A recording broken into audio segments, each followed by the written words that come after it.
শেষ পর্যন্ত ওমের ভুল ধারণা ভেঙে দিল শ্রাবণ। সম্পূর্ণ জানতে ভিডিওটিতে একটি লাইক করে প্রথম থেকেই দেখতে থাকো। গল্পের শুরুতেই দেখা যায় ঋষিকার মনের অবস্থা ভীষণই খারাপ, কারণ ঋষিকা বুঝতে পারছে না কি করবে। অনুভবের মা বসুমতী ওই ছবিটা দেখার পর থেকে এতটাই রিয়াক্ট করছে যে এই বিয়েটা শেষ পর্যন্ত হবে কি না সেটা নিয়েই একটা ডাউট রয়ে গেছে। এরপরে দাদু তখন বলে, আমি একটা কথা বুঝতে পারছি না যে কি হতে চলেছে। আমার বাড়িতে এরকম আগে কখনো হয়নি, এইবারেই এরকমটা হলো। আমি ভাবতেও পারছি না ঋষিকা এত বড় অন্যায় কি করে করলো। ঋষিকা তখন বলে, দাদু আমি কি করেছি বলো তো? এরপর ওম বলে, ওল্ড ম্যান তোমাকে একটা কথা বলি, এখানে আমি ঋষিকার কোনো দোষ দেখতে পাচ্ছি না। কেন বলছি? কারণ সবাই চায় তার ভালো মুহূর্তগুলোকে ক্যামেরাতে রেখে দিতে। তো সেইখানে যদি আজকে একটা ঋষিকার ছবি তুলেই থাকে, যে এই নোংরা ছবিটা ভাইরাল করেছে সেই দোষ করেছে, ঋষিকার কিন্তু এখানে কোনো দোষ নেই। তখনই ঋতু বলে, আমিও এই কথাটাই বলতে চাইছি দাদু, বিশ্বাস করো এই রকম এখন হামেশাই হচ্ছে, আর এতে ঋষিকারই বা দোষ কোথায়? একজন মানুষের সাথে ভালোবাসা হলে যে তার সাথেই সারা জীবন টিকে যেতে হবে, সেই মানুষটা যতই খারাপ হোক না কেন, আজকাল তো আর তেমন দিন নেই, সব কিছুই বদলেছে, তাহলে এইটা বদলাবে না কেন? দাদু তখন বলে, থামো, অনেক বলে ফেলেছো তোমরা, আমি না আর তোমাদের থেকে কোনো কথা শুনতে চাই না, বুঝেছো? দয়া করে তোমরা একটু চুপ করো। এরপরেই শ্রাবণ তখন মনে মনে বলে, দাদু কি ভাবছে আর দাদু কি করছে বুঝতে পারছি না, তবে এটা তো ঠিকই যে আমাদের ঋষিকার কোনো দোষ নেই। তখনই রানু বলে, আমার মনে হয় এই বিয়েটা আর হবে না, এই বিয়েটা ভেঙে যাবে, আর সেটা আমি খুব ভালো মতন বুঝতে পারছি।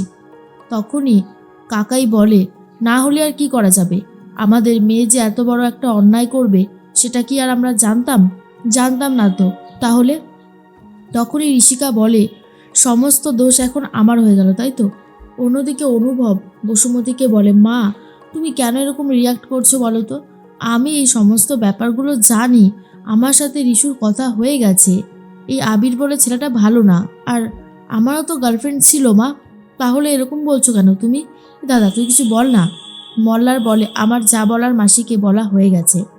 এরপরেই বসুমতী বলে, কি করতে বলছিস তাহলে এখন? অনুভব বলে, তুমি তো বলেছিলে যে আজকে আশীর্বাদটা আংটি বদলটা করে দেবে, তাহলে আশীর্বাদটা বাকি রয়ে গেল, এদিকে তোমার আংটি পরানোটাও বাকি রয়ে গেল, কি করে হবে বলো? তোমাদের আশীর্বাদ ছাড়া কি আমাদের চার হাত এক হবে বলো? চলো না, চলো না।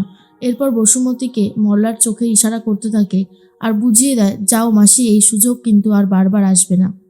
তখন বসুমতী বলে, ঠিক আছে, তুই যখন এত করে বলছিস, শুধুমাত্র তোর মুখের দিকে তাকিয়ে আমি যাচ্ছি। এর মধ্যে বাড়ির প্রত্যেকটা মানুষ যখন একদম ভেঙে পড়েছে, কিছু করার নেই, তখনই বসুমতী বলে, আসতে পারি?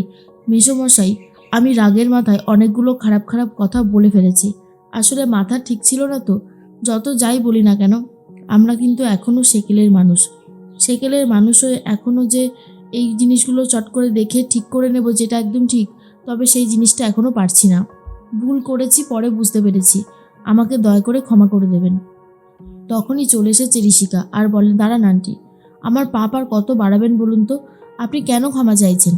আপনার এই হাত দুটো আমার মাথার উপরে রাখুন, যাতে আমি আর অনুভব সারা জীবন সুখে শান্তিতে সংসার করতে পারি। বসুমতী বলে, পারবে মা, তুমি পারবে, সেই বিশ্বাস আমার তোমার ওপরে আছে, তুমি সবটা ঠিক করতে পারবে। আসলে রাগের মাথায় ভুল করেছিলাম তো আমি, তাই ক্ষমা চেয়ে নিচ্ছি। এর মধ্যেই মৃত্তিকা বলে, ব্যাস তাহলে তো হয়েই গেল, আর তো কোনো ঝামেলা থাকলো না। ঋষিকা বলে, আন্টি আমারই ভুল হয়েছে, আসলে আমি যদি আপনাকে আগে থেকে এই সমস্ত কথা বলে দিতাম, তাহলে হয়তো আপনি আর এরকম রিয়াক্ট করতেন না, আমি সবটাই বুঝতে পেরেছি, আর কখনোই এমনটা হবে না আন্টি।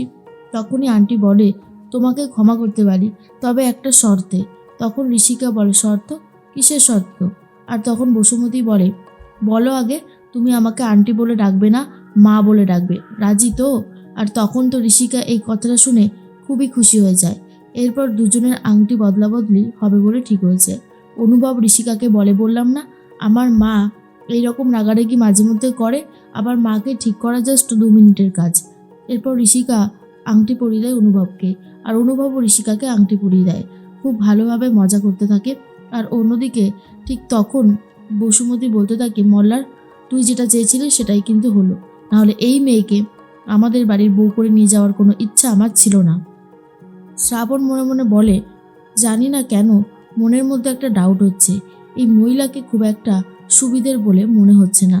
এর মধ্যে রান্নাঘরে চলে গেছে জগা আর নমিতা। যজ্ঞ তখন বারবার করে ফোন করতে থাকে কাঞ্চাকে, কিন্তু কাঞ্চা কোথায়? মাস্কম্যান তো কাঞ্চাকে মেরে বাগানে ফেলে রেখেছিল। এরপর যজ্ঞ বারবার করে ফোন করছে কাঞ্চাকে, আর তখন ফোনটা বাজছে। ফোন বাজার সাউন্ডে অনেকটা জ্ঞান ফিরে এসেছে কাঞ্চার। আস্তে আস্তে করে আসছিল, দরজা ধাক্কা দিচ্ছিল। ঠিক তখন মাস্কম্যান মাথার পেছনে এমন জোরে আঘাত করে যে সে অজ্ঞান হয়ে আবারও পড়ে যায়। তারপর তার বডিটাকে সরিয়ে দেওয়া হচ্ছে। এরপর কাঞ্চার তখন দরজা ধাক্কানোটা শুনতে পেয়ে গেছে যজ্ঞ। এসে দরজা খুলে দেখে কেউ তো নেই। তাহলে কে এরকমভাবে দরজা ধাক্কা দিল? সত্যি এই বাড়িতে যে কী হচ্ছে বোঝা মুশকিল। আর এর মধ্যেই কাকাই হারমোনিয়াম বাজিয়ে গান গাইতে শুরু করে দিয়েছে, যেই গান শুনে সবারই খুব ভালো লাগে। আর অন্যদিকে তখন ঋষিকা বলে, আচ্ছা বৌদি ভাই, তুমি যদি আমার পাশে না থাকতে না, তাহলে আমি কিছুই করতে পারতাম না। তোমার মতন বৌদি ভাই যার পাশে আছে তার কি আর ভয় লাগে বলো? দাদা ভাই, তুই আমাকে একটা কথা বলতো, এই রকম সুন্দর একজন বৌদি ভাইকে তুই কোথা থেকে জোগাড় করে এনেছিস? এই রকম কিন্তু একজনাই ছিল, আর সেটা হচ্ছে শুধুমাত্র শ্রাবণ বৌদি। শ্রাবণ তখন বলে, তো কী যে বলো না, তুমি একটু বাড়িয়েই বলছো। ঋষিকা তখন বলে, আমি কোনো বাড়িয়ে বলছি না গো বৌদি ভাই, যা বলছি তা একদমই ঠিক। দেখোই না, তোমার মতন একজনকে পেয়ে আমার বিয়েটা টিকে গেল, না হলে তো আমার বিয়েটা ভেঙেই যাচ্ছিল। তুমি আমার জন্য অনেক লড়াই করেছো। দাদাভাই পর্যন্ত তার ওল্ড ম্যানের দিকে তাকিয়ে কথা বলতে সাহস পায় না, সেখানে তুমি একা দাঁড়িয়ে থেকে সবটা সামলেছো। তাই আমার না খুব আনন্দ হচ্ছে যে আমি নিজেকে খুব ভাগ্যবতী বলে মনে করছি যে কিনা তোমার মতন একজন বৌদিকে পেয়েছি। শ্রাবণ বলে, তুমি একটু বেশি বলছো, আমি মনে হয় ততটাও কিছু করিনি। এর মধ্যেই বসুমতী বলে, সত্যি এই বাড়ির পরিবেশটা দেখলে মনটা জুড়িয়ে যায়। একান্নবর্তী পরিবার, কত লোকজন, সবাই মিলে আপনারা থাকেন বলুন তো। এরপরেই কাকাই যখন গান শেষ করে বলে, কেমন লাগলো?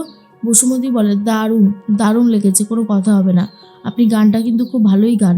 কাকাই তখন বলে, গাইতাম, এখন তো আর অত বেশি গাওয়া হয় না, একটা সময় আগে খুব গান গাইতাম। বসুমতী বলে, কেন? আমি যতদূর শুনেছি আপনার বাবা মানে মেসোমশাইয়ের তো ঘরের বউদের গান গাইলে আপত্তি, ছেলে গাইলে তো নয়। কথাটা শোনার পরই দাদুর একটু অবাক লাগে আর বলে, বসুমতী কেমন যেন কথাটা ঠেস মেরে বললো মনে হলো। এরপর সবাই যখন চলে যায়, শ্রাবণের আসল রূপটা খুলবে বলে ঠিক করেছিল ওম, আর বলে, কাকা কাকি, এই আশীর্বাদটা হয়ে গেছে, তাই বলছি 10 লক্ষ টাকা দিয়েছি বলে শ্রাবণ এখানে আসতে রাজি হয়েছে, তোমাদের অনুরোধে না। কথাটা শোনার পর দাদু বলে, কি এত বড় একটা সত্যি কথা লুকিয়ে রেখেছিলে তুমি? শ্রাবণ, আমি তোমার সব অন্যায় ক্ষমা করে দিলেও এই অন্যায়টা ক্ষমা করতে পারবো না যে তুমি টাকার জন্য এই বিয়েতে এসেছো। তখনই শ্রাবণ বলে, আপনার কোথাও একটা ভুল হচ্ছে মিস্টার ঘোষ, আমি কোনো টাকা নেইনি, দরকার পড়লে আপনি নিজেই প্রমাণটা নিয়ে নিন।